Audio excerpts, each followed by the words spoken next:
Welcome back to the Sleepy Podcast. Please consider liking and subscribing before the start of the video, as you may be asleep by the end. Today I'm going to be reading two articles from Wikipedia, one called Lynn Novick and one about the American filmmaker Ken Burns. Lynn Novick is an American director and producer of documentary films, widely known for her work with Ken Burns. Early life. Novick was born in 1962 and raised in New York City, and graduated from Horseman Munn School in 1979. She's also a graduate of Yale University with honors in American Studies. Career. Novick was a research assistant with the Smithsonian Institute National Museum of American History before beginning her film career as a production assistant at WNET, a public television station in Manhattan. She then worked with Bill Moyer's project, Joseph Campbell and the Powers of a Myth, and A World of Ideas with Bill Moyers, before moving to Florentine Films in 1989 to work on Burns's 1990 series The Civil War, as associate producer for post-production. In 1994, she produced Burns' 9-part series Baseball, for which she received an Emmy Award. In 1998, she was director and producer with Ken Burns of 2-part biographical film documentary Frank Lloyd Wright, for which she received a Peabody Award.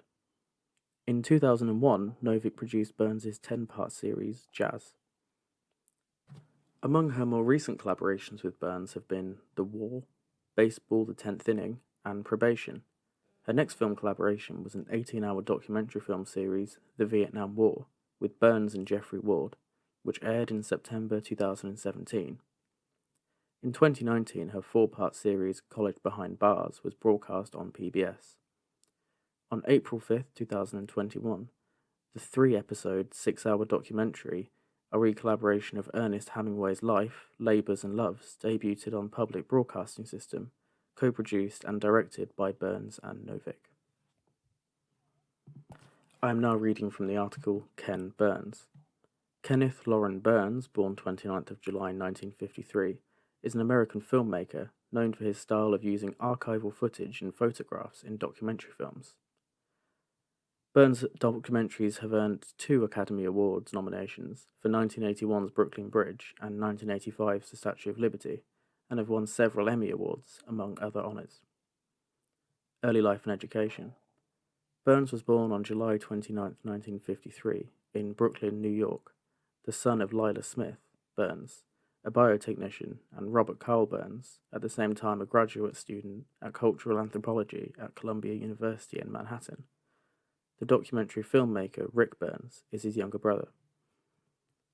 Burns's academic family moved frequently. Among places they called home were Saint Brieuc in France, Newark in Delaware, and Ann Arbor in Michigan, where his father taught at the University of Michigan. Burns's mother was found to have breast cancer when he was 3, and she died when he was 11. A circumstance that he said helped shape his career. He credited his father-in-law, a psychologist, with significant insight. He told me that my whole work was an attempt to make people long gone come back alive. Well read as a child, he absorbed the family encyclopedia, preferring history to fiction. Upon receiving an 8mm film movie camera for his 17th birthday, he shot a documentary about an Ann Arbor factory.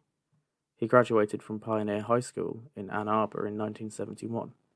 Turning down reduced tuition at the University of Michigan, he attended Hampshire College in Massachusetts, where students are graded through narrative evaluations rather than letter grades, and where students create self-directed academical concentrations instead of choosing traditional majors. Burns worked in a record store to pay his tuition, living on as little as $2,500 in 2 years in New Hampshire. Burns studied under photographers Jerome Liebing, Elaine Myers, and others. He earned a bachelor's degree in art, degree in film studies and design in 1975. In 1976, Burns, Elaine Myers, and college classmate Roger Sherman founded a production company called Florentine Films in New Hampshire. The company's name was borrowed from Myers' hometown of Florence in Massachusetts. Another Hampshire college student, Buddy Squires, was invited to succeed Mayer as a founding member 1 year later. The trio were later joined by a 4th member, Lawrence Larry Hott. Each member works independently, but releases content under a shared name of Florentine Films. As such, their individual subsidiary companies include Ken Burns Media, Sherman Pictures, Hot Productions. Burns' oldest child, Sarah, is also an employee of the company as of 2020. Career. Burns worked as a cinematographer for the BBC, Italian television, and others, and in 1997, having completed some documentary short films, he began work on adapting David McCullough's book, The Great Bridge, about the construction of the Brooklyn Bridge, developing a signature style of documentary filmmaking in which he adopted the technique of cutting rapidly from one still picture to another in fluid, linear, then pepped up the visuals with first-hand narration gleaned from contemporary writings and recited by top stage and screen actors. Burns made the feature documentary Brooklyn Bridge in 1981, which was narrated by David McCullough, and earned an Academy Award for Best Documentary and ran on PBS in the United States. Following another documentary, The Shakers' Hands to Work, Hearts to God, in 1984, Burns was Oscar-nominated again for the Statue of Liberty in 1985. Burns frequently collaborates with author and historian Jeffrey C. Ward, notably on documentaries such as The Civil War, Jazz, Baseball, and the 10-part series The Vietnam War, which aired in 2017. Burns has built a strong and successful career directing and producing well-received television documentaries and documentary miniseries. His overall covers direction subjects including Thomas Hart Benton, Empire of the Air, The Man Who Made Radio, Baseball, The 10th Inning, and political history, Thomas Jefferson, and music, jazz, country music. Literature, Mark Twain, environmentalism, the national parks, and war, the 15-hour World War II documentary, The War, and the 11-hour Civil War documentary in 1990, which All Media Guide says many would consider his magnum opus. In 2007, Burns made an agreement with PBS to produce the work for the network well into the next decade. According to a 2017 piece, The New Yorker, Burns and his company Florentine Films have selected topics for documentaries slated for release by 2030. These topics include country music, the Mayo Clinic, Muhammad Ali, Ernest Hemingway, the American Revolution, Lyndon B. Johnson, Barack Obama, Winston Churchill, the American criminal justice system, and African American history from the Civil War to the Great Migration. On the 5th of April 2021, Hemingway, a 3-episode, 6-hour documentary of Hemingway's life, labours, and loves, debuted on the public broadcasting system, co-produced and directed by Burns and Lynn Novick. Personal life. In 1982, Burns married Amy Stetler. The couple had 2 daughters, Sarah and Lily.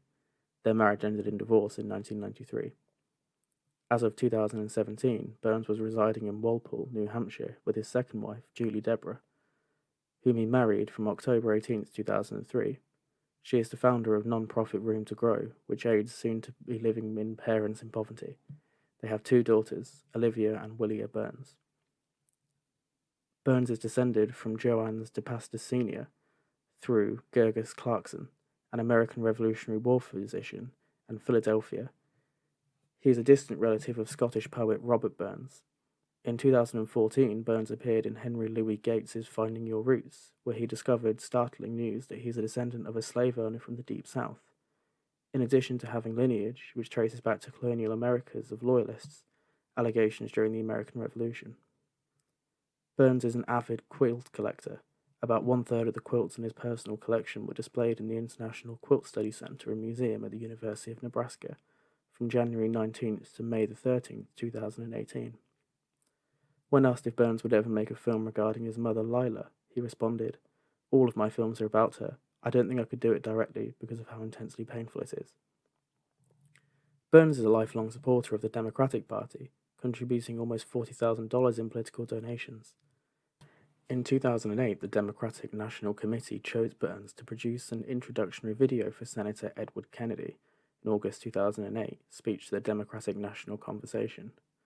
A video described by Politico as a Burns-crafted tribute to casting him, Kennedy, as a modern Ulysses, bringing his party home support. In August 2009, Kennedy died, and Burns produced a short eulogy for his funeral. In endorsing Barack Obama for the US presidency in December 2007, Burns compared Obama to Abraham Lincoln. He said that he had planned to be a regular contributor to Countdown with Keith Olbermann on Current TV. In 2016, he gave a speech to Stanford University criticizing Donald Trump. In 2020, Burns endorsed Ed Markey in the Massachusetts Senate Democratic primary. Awards and honors. Altogether, Burns' work has garnered several awards, including 2 Oscar nominations, 2 Grammy Awards, and 15 Emmy Awards.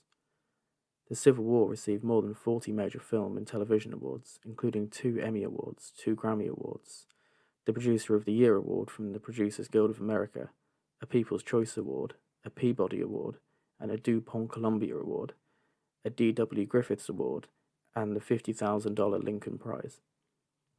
In 1991, Burns received the National Humanities Medal, then called the Charles Franklin Prize in Humanities. In 1991, Burns received the Golden Plate Award for the American Academy of Achievement. In 2004, Burns received S. Roger Horshaw Award for Great Public Service by a Private Citizen, an award given out by the Jefferson Awards. In 2008, Burns was honored by the Academy of Television Arts and Sciences with a Lifetime Achievement Award. In 2010, the National Parks Conservation Association honored him with a Dayton Duncan with Robin W. Winks Award for enhancing public understanding of national parks. The award was recognized an individual or organization that have been effectively communicated the values of the American National Park System to the American public. As of 2010, there is Ken Burns Wing of the Jeremiah Liebing Center for Film, Photography, and Video at Hampshire College. Burns was elected American Philosophical Society in 2011. In 2012, Burns received the Washington University International Humanities Medal. The medal awarded biannually and accompanied by a cash prize of $25,000. It is given to honor a person whose endeavors in scholarship, journalism, literature, or the arts have made a difference in the world. Past winners include Turkish novelist Orhan Pamuk, in 2006 journalist Michael Pollan, in 2008 and novelist non-fiction writer Francine Prose in 2010. In 2013, Burns received the John Steinbeck Award, an award presented annually by Steinbeck's eldest son. Thomas has collaborated with John Steinbeck Family Foundation, San Jose State University, and the National Steinbeck Center.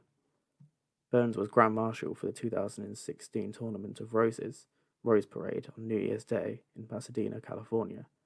The National Endowment of the Humanities selected by Burns to deliver in 2016 Jefferson Lecture, the U.S. federal government's highest honor for achievement in humanities.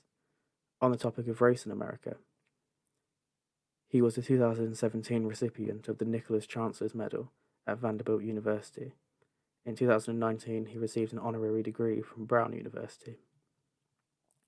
Style. Burns frequently incorporates sample music or melodies. For example, the Civil War features a distinctive violin melody throughout, which was performed by the film composer and fiddler J. Ungar. One critic noted it was the most memorable thing about the Civil War was its haunting, repeated violin melody whose thin, yearning notes seemed to somehow sum up the pathos of great struggle. Burns often gives life to still photographs by slowly zooming out of objects of interest and panning one subject to another. For example, in a photograph of a baseball team, he might slowly pan across the faces of the players and come to rest at the player who is the subject of the narrator. This technique, possible in many professions and home software application, is termed the Ken Burns effect in Apple, iPhone, iMovie, and Final Cut Pro X software applications. It has been used in film production where it's been known as the rostrum camera. Burns stated in a 2009 interview that he initially declined to have his name associated with the software because his stance to refuse commercial endorsements. However, Apple chief Steve Jobs negotiated to give Ken Burns equipment, which Burns donated to non-profit organizations. As a museum retrospective noticed, his PBS specials are strikingly out of step with the visual and frantic pacing of most reality programming. Relies instead on techniques that are literally decades old, although Burns re-intrigues that his constitutes elements into a wholly new and highly complex textual arrangement. In a 2011 interview, Burns stated that he admires and is influenced by filmmaker Errol